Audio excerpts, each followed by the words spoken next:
या व्यतिरिक्त ज्यांचे पतीचं निधन झालेलं आहे, वडिलांचंही निधन झालेलं आहे, अशांकडे जे सर्टिफिकेट नाही आहेत, म्हणजे अशांकडे त्यांचे जे डॉक्युमेंट्स नाही आहेत, त्यांचं डेथ सर्टिफिकेट असेल किंवा डिवोर्सचे न्यायालयांच्या जे काही डिवोर्सचे सर्टिफिकेट्स असतात, म्हणजे कोर्टचे जे डॉक्युमेंट्स असतात ते त्यांना अपलोड करण्याच्या दृष्टिकोनातून किंवा एखाद्या गावामध्ये एखादी एकल महिला किंवा तिच्या पतीचंही निधन झालं आणि वडिलांचंही निधन झालेलं आहे, अशा महिलेनी लाभार्थ्यांनी जर ते डेथ सर्टिफिकेट किंवा त्या डॉक्युमेंट्स जर तिथल्या उपलब्ध करून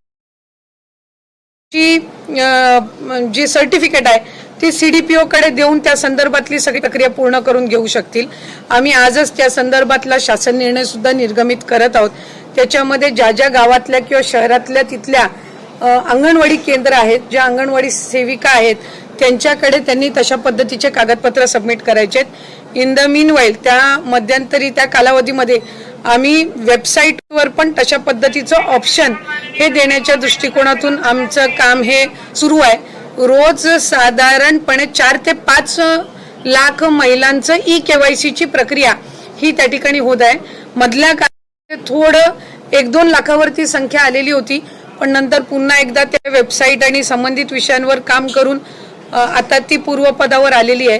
तर या संदर्भामध्ये राज्याचे मुख्यमंत्री फडणवीस साहेब आणि दोन्ही उपमुख्यमंत्री शिंदे साहेब आणि दादा यांच्या सूचनेनुसार आपण ती 31 डिसेंबर पर्यंत मुदत वाढवत आहोत. पण या सगळ्या लाडक्या बहिणींमध्ये सातत्यानं अनेक बातम्यांसमोर येत होत्या की सरकारी महिलांनी देखील या सगळ्या योजनेचा लाभ उचललाय. आता एक नवीन बातमी समोर होते, वृत्तपत्रामध्ये छापून आली आहे की ज्यांचे पुरुष म्हणजे पोलीसमध्ये कामाला आहेत त्यांच्या पत्नींनी देखील पोलीस नाही. एक गोष्ट आपण ह्याच्यामध्ये समजून घेतली पाहिजे की जून 2024 मध्ये ही योजना झाली.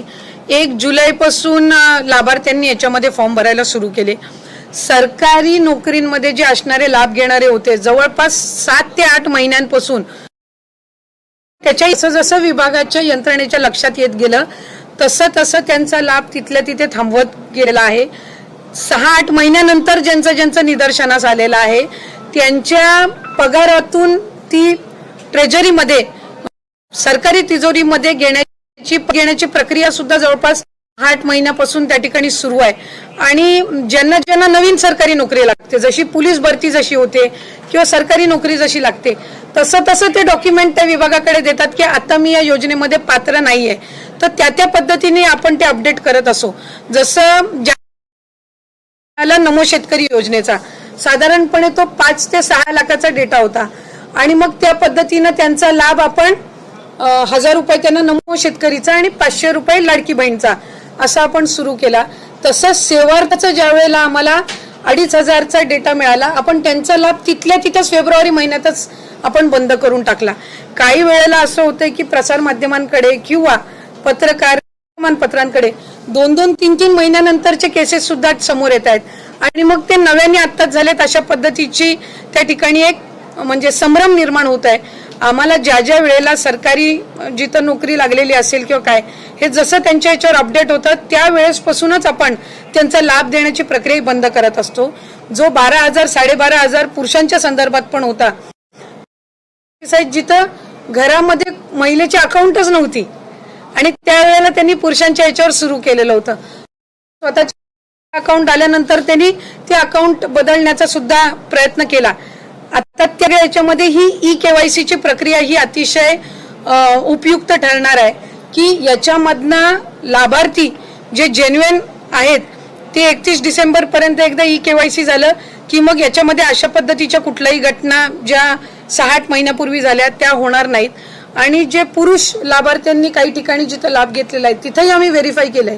ज्या वेळेला लक्षात आलं त्यावेळेला त्याच वेळेला तिथं त्यांचा लाभ वितरणाची प्रक्रिया ही थांबवण्यात आलेली आहे. आणि ज्यांची नाही तर त्यांना दंड आकारण्याच्या संदर्भातली सुद्धा किंवा त्यांच्याकडनं ती जी रक्कम आहे ती पुन्हा एकदा वसूल करण्याच्या संदर्भामध्ये सुद्धा जो प्रस्ताव आहे तो विभागाच्या वतीने शासनापर्यंत जाणार आहे.